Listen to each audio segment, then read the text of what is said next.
Hi there, I'm Danny Flexen. Welcome to the latest edition of SecondsOut ReFLEXions. We're here every Monday, 4:30 PM, to look back on the boxing action of the weekend just gone. And the big news from this weekend was the Rumble on the Rock headliner, which saw Dillian Whyte gain revenge over Alexander Povetkin, one-upping the Russians' shocking fifth round knockout win last summer with his own fourth round stoppage over his opponent and regaining the WBC interim title for whatever that's worth.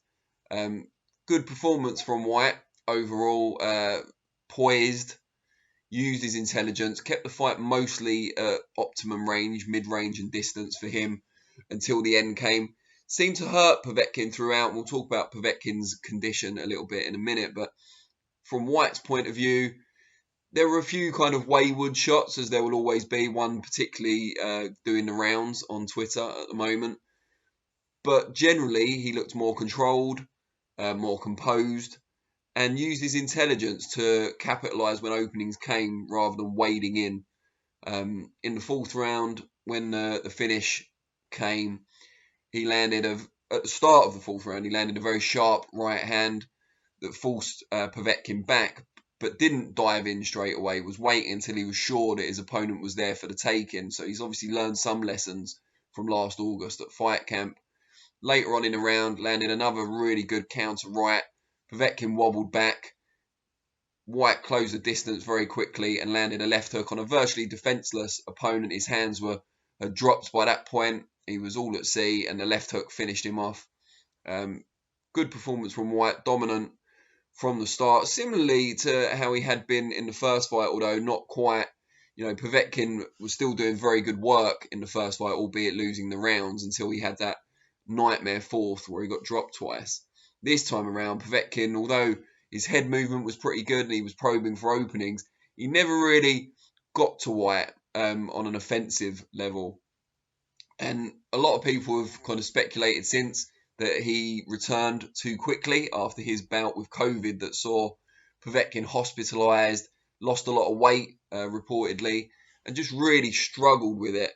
And then not long after coming out of hospital, began training in earnest for this rematch. And it's fair to say that Povetkin didn't look his usual self, but that's not necessarily down to COVID, or at least not wholly due to COVID. And from what people told me, COVID does have a long-lasting effect. Even after you've tested negative, it can still stick with you. But then earlier today, I interviewed Michael McKinson, who got the best win of his career over Chris Kongo on the same show. And he said that he'd been struggling with COVID back in January, not to the same degree as Povetkin. He wasn't hospitalised or anything like that. But again, as soon as he completed his isolation period, he was training again and got the call for the Kongo fight and fought 9 weeks later. So perhaps it just affects different people in different ways. But what I would say is that Whyte had a lot to do with Povetkin's performance in that he kept him on the back foot. He controlled the distance and the tempo, which was very important. And Povetkin did look from the start as if his balance wasn't quite there. So maybe he hadn't done as much sparring as he would normally do. This is just pure speculation, of course. But did seem off balance. His legs didn't seem to quite be there for him. Maybe, lack of running and stuff as well. I'm not sure. And then every time he got caught cleanly, he seemed to really feel it. And Povetkin's a veteran. He's not impenetrable, but he's someone who's been around a long time, taking big shots from a lot of hard-hitting heavyweights. And we know Whyte hits hard, but I'm sure he's not the biggest puncher that Povetkin's been in with. And his punches did seem to have a disproportionate effect. Now, that could be because Povetkin was just caught cold early and never really recovered. He certainly was budged in that first round. Or it could be something to do with the effects of COVID or a lack of training as a result of his battle with the condition. Probably never really know for sure unless Povetkin or someone in his team decides to open up about it. All we can do is deal with what happened on the night, and that was a clear victory for Whyte, who now puts himself as one of the leading contenders, if not the front of the queue, for the ultimate victor between Tyson Fury and Anthony Joshua over their two fights when they eventually take place. But for now, I've seen that Whyte apparently wants the WBA regular champion, Trevor Bryan, so he can add a regular title to his WBC interim title. It's still not a full world title, but when you're Whyte and you've waited in the upper echelons of the heavyweight division for as long as he has, and will have to wait longer for the Fury Joshua or Joshua Fury Victor, because we don't even know, although the fight's been signed, we don't know when and where that's going to take place. Trevor Bryan's not a bad kind of opponent. WBA regular belt's not a bad one to pick up while you're waiting in line for that. I know I've seen other people on social media saying they'd quite like to see Whyte against Joe Joyce. Joyce has obviously got his own big fight to contend with. They're still in negotiations for that between him and Alexander Usyk. We want to see that happen for the WBO interim belt, because the winner of that will then be the WBO mandatory contender for Joshua. I mean, Usyk already is, but if Joyce wins, he becomes it. So I don't see Joyce, and with the promotional differences as well, I don't see Joyce Whyte happening next. But yeah, Whyte Trevor Bryan could happen. Is that a pay-per-view headliner? I'm not entirely sure, but if it has a similar undercard to this weekend's, then I wouldn't be too upset about it. The undercard was excellent, particularly Ted Cheeseman's thrilling stoppage victory over JJ Metcalf. Grueling fight, sharp boxing, but also plenty of exchanges, brutal exchanges, body shots, hooks, uppercuts. They really smashed into each other. You know, Cheeseman was cut, was bleeding from the nose. Metcalf had a massive bruise under one of his eyes. They just really put it all on the line. Early contender for fight of the year, certainly in Britain, certainly for Britain, I should say, as the fight was in Gibraltar, of course. But yeah, early contender for fight of the year. Great finish from Cheeseman. I think what impressed me the most was that late on in a really tough fight, he must have been tired. You know, even with the finish line in sight, must have been struggling to kind of produce.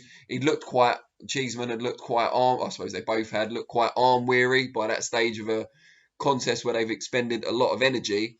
And when he hurt Metcalf late in the fight, he's quickly sprung into action with that right hand left hook to finish it. And I think that was the most impressive thing of all, that as soon as he saw his opponent hurt, he acted in the moment. And I know boxers are obviously trained to do that. It becomes instinct to land the perfect shots when you've got only a brief window to capitalize on an opponent's vulnerability. But the fact that it came so late in the fight and it had been such a tough fight, it makes it all the more impressive that he was able to find just the right shots at the right time. So congratulations to Cheeseman. I'll be speaking to him later. He regains the British Super Welterweight title. As for Metcalf, he gave a great account of himself. Still the Commonwealth champion, I believe, although I'm not sure what happens now. He's lost to a fellow Commonwealth resident over the 12-round distance. They may take that title away from him. I'm not sure. I'm hopefully not tempting fate, not encouraging that possibility. But yeah, Metcalf, great account of himself, and he will come again. You know, he's the older man, but he's still relatively fresh, although that fight wouldn't have helped in that regard. But he impressed a lot of people on Saturday night. And McKinson, who I've just mentioned, I mean, he'll talk about it when you watch the interview with him in more detail than I will here. But I thought he won fairly clearly. I know a couple of the judges had it quite close against Chris Congo. I thought he won relatively clearly in the end. It was nip and tuck, but he scored a knockdown in the first round. I thought won the last 2 rounds clearly as well, and it was only a 10-rounder. So I thought he did well. Fabio Wardley was on the show, got rid of Eric Molina. It was pretty tedious fare, to be honest, for the first few rounds, until Molina landed the right hand that he'd been looking for all night. And that seemed to wake Wardley up, as the commentator said, and then he swiftly got rid of Molina. So well done to him, and we hope to see him in a stiff test next time out, maybe against Nathan Gorman, who beat Pavel Sauer on the BT Sports Show at the weekend. Those two could be matched for the vacant British title if and when Joe Joyce relinquishes the Lonsdale belt. Talking of the Frank Warren show, bit of a shocker. I'll say a bit, quite a big shocker for the bookmakers at least. In the main event, as Lennox Clark, second time of asking, shot at that British title, vacant this time around. I think it might have been last time as well when he fought Lerone Richards. But this time against Willie Hutchinson. Hutchinson, highly touted prospect, widely expected to come out on top. Certainly did little to kind of change people's minds in the early rounds where he was sharp, movement was good. Wasn't hurting Clark particularly, but seemed like he had things pretty much in control. And then Clark began to make inroads, cut the distance well, scored with some body shots. And then the end came, at the time it was a shock, but when you watch back on the replay, so Hutchinson was backed up against the ropes, made the mistake of trying to change his feet while he was there, dropped his hands briefly, and that's all Clark needed. Sprung in with a really, really good, I think it was a right hand. Hutchinson was frozen against the ropes, defenseless, couldn't do anything. And then Clark sprang in and landed a further 2 follow-up shots just to make sure, I suppose. And Hutchinson was swiftly deposited on the canvas from where he had very little chance of getting up in a position ready to continue with the fight. So a big shock there, a bit of a blow for Frank Warren and obviously Dominic Ingle, who trains Willie Hutchinson. But the former World Youth Amateur Champion will obviously come again. He's still very, very young. And it's not like he was outclassed or outboxed. He just got caught with a hellacious shot.